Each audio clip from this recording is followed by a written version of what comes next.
सबसे पहले भगवान शिव के चरणों में प्रणाम करती हूँ। माँ भवानी गौरा के चरणों में प्रणाम करती हूँ। सभी देवी देवताओं के चरणों में प्रणाम करती हूँ। आप सभी कहानी सुनने वाले गुरु भैया गुरु बहनों के चरणों में प्रणाम करती हूँ। मेरा प्रणाम स्वीकार हो। आइए एक कहानी मैं सुनाती हूँ। एक बहुत बड़े शिव भक्त थे।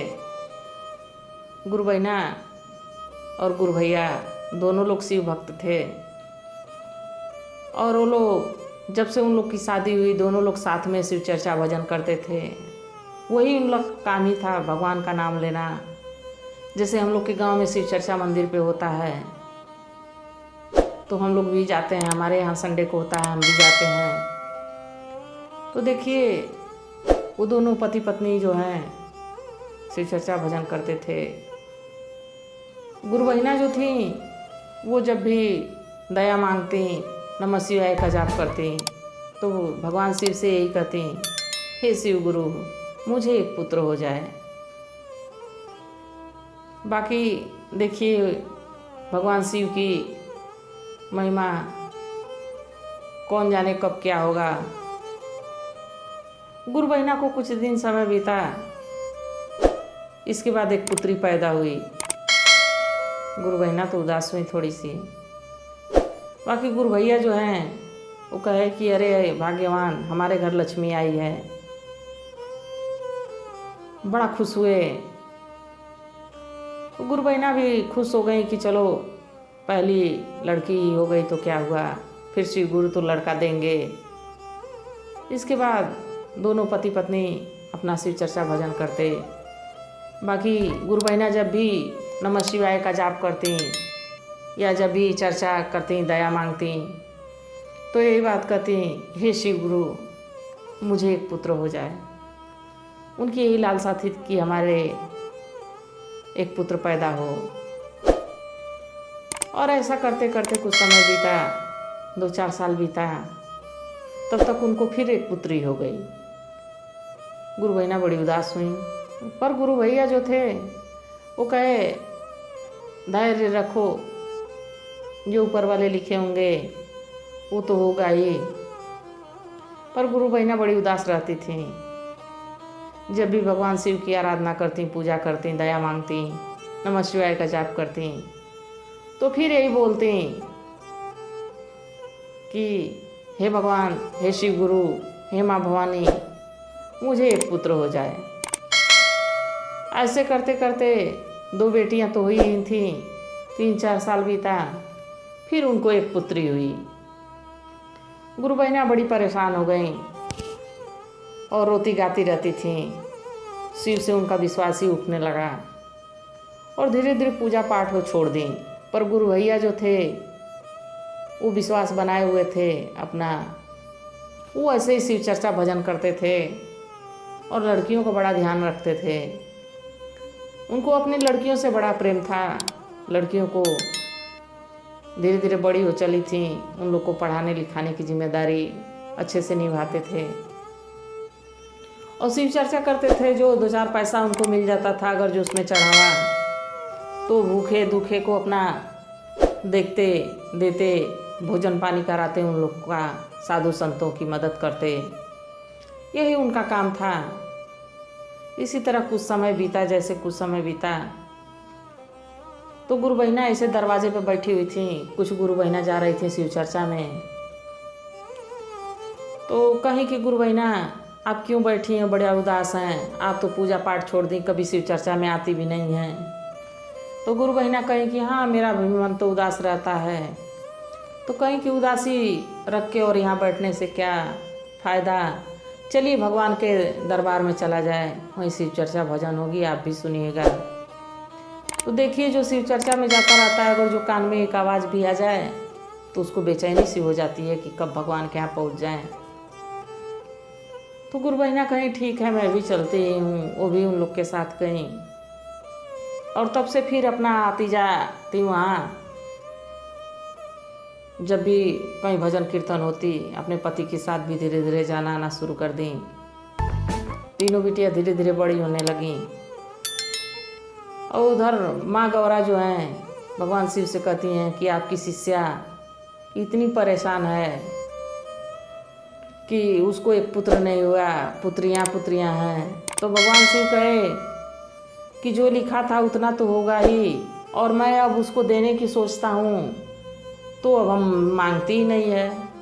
पहले तो जब गुरु बहना जब करती थी नमः शिवाय का याद आया मांगती तो कहती मुझे एक पुत्र हो जाए प्रभु, और जब 3 बिटियाँ हो गई तो गुरु बहना उदास हो गई, मांगना ही छोड़ दी। बस भजन कीर्तन में जब जाती थी तो रोती थी कि प्रभु जो हम मांगा हमको दिए नहीं, बाकी रोती रहती थी। तो भगवान शिव कहे कि अब मैं देना चाहता हूँ तो मांगती ही नहीं है, और मुस्कुराने लगे। देखिए कुछ समय बीता ऐसे ही, 5-6 साल बीत गया। धीरे धीरे ये लोग अपने गृहस्थी में मगन थे, पूजा पाठ करते थे, शिव चर्चा आराधना करते थे।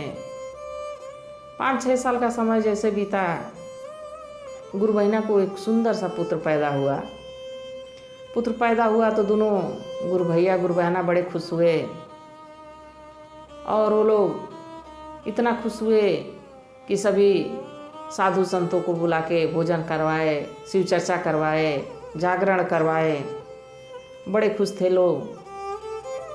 कुछ समय ऐसे बीता, धीरे धीरे अब बच्चा बड़ा होने लगा।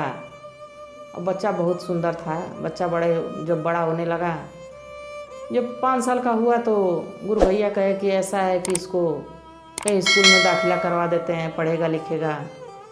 गुरु बहना कहती है नहीं नहीं, मेरा बेटा पढ़ेगा नहीं, इसको कहीं नहीं मैं भेजूंगी, इसको कोई मारेगा, कोई टोना टोटका कर देगा।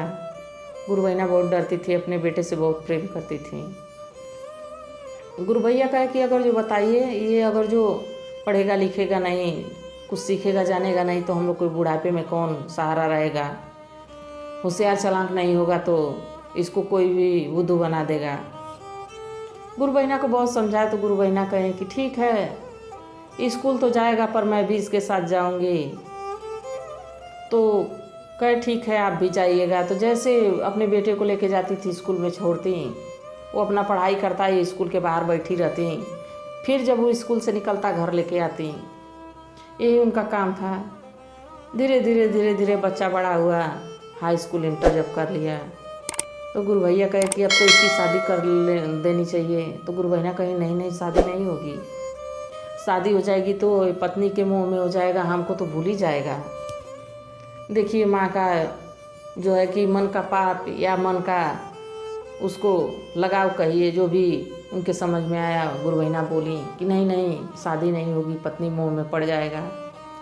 गुरु भैया कहे कि नहीं नहीं भाग्यवान, ऐसी बात नहीं है। आपसे जब मेरी शादी हुई तो क्या आप मेरी माँ को छोड़ दी, मैं अपनी माँ को छोड़ दिया? तो कहीं नहीं, ऐसी तो बात नहीं है। तो कहे इसी तरह संसार कैसे आगे बढ़ेगा, इसकी शादी तो करनी ही पड़ेगी।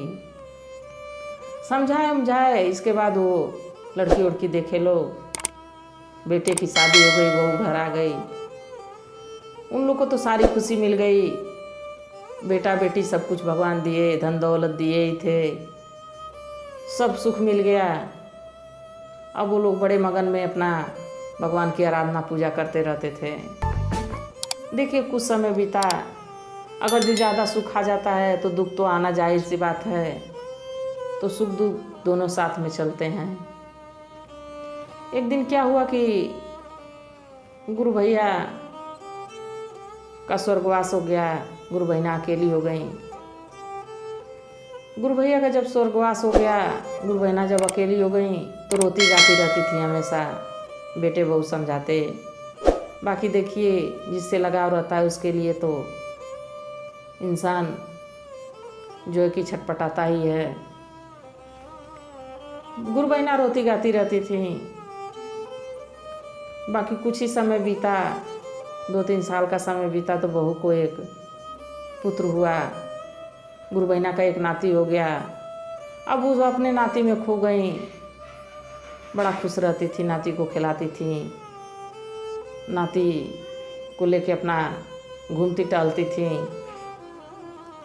बाकी देखिए बुढ़ापे का शरीर जब होता है तो बीमारियां भी आ जाती हैं। गुरु बहिना को एक दिन टीबी हो गई। उनको पता चला कि मुझे टीबी हो गई है, तो गुरु बहिना डरने लगी कि अगर जो मैं बहू से बता देती हूँ कि मुझे टीबी हो गई है तो अपने बेटे को मेरे पास आने नहीं देगी। तो गुरु बहिना इस बीमारी को जो छिपाने लगी। कुछ समय बीता तो देखिए बीमारी छिपती नहीं है। ऐसी बीमारी उनको खांसी उसी जब ज़्यादा आने लगी तो बहू जान गई कि माँ जी को टीबी हुई है। उनकी खून की उल्टियाँ होने लगीं। बहू क्या की कि उनकी चारपाई उठा के कहीं कोने में रख दी, घर के कोने में रख दी। तो वो नाती देख रहा था, बाकी कुछ बोला नहीं। तब तक शाम होती है तो गुरु बहिना का बेटा आता है। बहू कहती है, ए जी सुन रहे हैं, जाइए बाजार और थोड़ा मिट्टी का बर्तन खाने पीने वाला लेते आइए। तो बेचारे ऐसे माहौल में पले थे।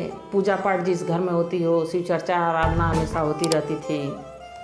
तो उनको ये लगा कि किसी पूजा पाठ के सामान के लिए भेज रही हैं, तो अपना गए बाजार से मिट्टी का बर्तन झोले में लेके आए। कहे कि मैं तो मिट्टी का बर्तन लेके आ गया, इसको क्या करूं? तो कहीं कि कोने में रख दीजिए। जब बेचारे उधर मुड़ के गए, उधर देख रहे हैं तो माँ जी की चारपाई वहीं पड़ी थी। तो कहे कि यहाँ कौन सोएगा? तो कहें कि आपकी माँ सोएंगी, उनको तो बड़ी खतरनाक बीमारी लग गई है जो हम लोग को भी लग जाएगी, उनको टीबी हो गया है। तो गुरु भैया कहते हैं, नहीं नहीं माँ यहाँ नहीं रहेगी। बहू डांट देती है। बेचारा चुप होके आ जाता है, कुछ नहीं बोल पाता। माँ की भी मोह थी और पत्नी बोल रही थी तो भी सुनना था। कभी कभी इंसान को दोनों तरफ से खींचना पड़ जाता है। कुछ बोला नहीं। और बहू जो उसका काम था कि रोज़ खाना लेके जाती, और जब खाना लेके जाती तो माँ जी को कहती कि माँ जी खाना खा के और बर्तन जो है कि फोड़ दीजिएगा। अब रोज़ खाना लेके जाती और खाना ऊपर से ऐसे डाल देती और माँ जी से कहती कि खा के बर्तन को तोड़ दीजिएगा। बाकी जो नाती है बूढ़ी माँ का, वो देखते रहता। जब भी दादी उसकी खाना खा लेती तो दौड़ के जाता, कहता कि दादी बर्तन दे दीजिए। दादी कहती थी, नहीं बेटा, अगर जो बर्तन मैं दे दूँगी देख लेगी तेरी माँ तो तुझे मारेगी और मुझे भी घर से बाहर निकाल देगी। तो कहता था, नहीं नहीं दादी, हम माँ नहीं देखेगी, हमको बर्तन दे दीजिए। बर्तन ले जाके एक कोने में रख देता था। जब खा लेती थी दादी तो बर्तन ले जाके कोने में रख देता था। ऐसे करते करते कुछ समय बीता। गुरु बहिना का जो है कि स्वर्गवास हो गया। स्वर्गवास के उनके बाद बहू जो है घर की साफ़ सफाई करने लगी तो कोने में पहुंची तो देखी कि वहाँ ऐसे संयार के बर्तन रखा हुआ है। तो कही कि सुन रहे हैं, ये तो सारी इन्फेक्शन यहीं पे रह गई, सारी बीमारी यहीं पे रह गई। माँ जी जो है यहीं छोड़ के चली गई। तो वो आता है तो देखता है कि बर्तन वहाँ रखा हुआ है। कहती हैं कि ये बर्तन उठा के फेंक दिया जाए, नहीं तो बीमारी लग जाएगी। तब तक बेटा जो है उनका नाती जो छोटा सा बूढ़ी माँ का था तो कहता है, नहीं नहीं माँ, बर्तन नहीं फेंकना है। तो कहती है, नहीं बेटा, इसमें दादी खाती थी, ये बर्तन ख़राब हो गया है, इसमें इन्फेक्शन कीटाणु है, हम लोग को लग जाएगा, तुमको लग जाएगा तो बीमारी लग जाएगी। बेटा कहा, नहीं माँ, बर्तन नहीं फेंकना है, वो बर्तन यहीं रहेगा, तुम भी तो बूढ़ी हो जाओगी, तुमको भी तो बीमारी लगेगी, तो उसी बर्तन में मैं खाना दूंगा। इतनी बात जब सुनी बहू रानी तो उनका तो मानो धरती ही फट गई। रोने लगी, कहीं नहीं बेटा, ऐसा नहीं किया जाता है। बेटा कहा कि नहीं माँ, दादी तो मर गई पर अच्छा की कि बर्तन तोड़ी नहीं, मैं रखा हूँ बर्तन, जब तुम बूढ़ी हो जाओगी तो इसी में खाना दूंगा, फालतू पैसा बर्बाद करने से कोई मतलब नहीं है। गुरु बहिना बहुत रोती हैं, कहती हैं, नहीं बेटा, मुझे माफ़ कर दो, मुझसे बहुत बड़ी गलती हो गई है। तो देखिए, अपने माता पिता का सबको ध्यान रखना चाहिए। और बीमारी किसी के भाग्य में नहीं रहती, कब किसको लग जाए, कब हमको लग जाए, कब आपको लग जाए, ये तो ऊपर वाले की कृपा है। और फल में भी देखिए, फल कितने सुंदर सुंदर होते हैं। पर कभी कभी फल में भी कीटाणु लग जाते हैं। उसी तरह ये शरीर है, शरीर में भी कभी दुख आ सकता है, कभी बीमारी आ सकती है। तो इसका मतलब ये नहीं है कि उससे दूरी बना ली जाए, उसकी सेवा करनी चाहिए। और इसी कामना के साथ ये कहानी समाप्त होती है। और ये देखिए, ये सच्ची घटना थी। इसको सुनने के बाद बहुत दर्द होता है, तो इसलिए इस कहानी को आप लोग पूरी सुनिएगा। हर हर महादेव।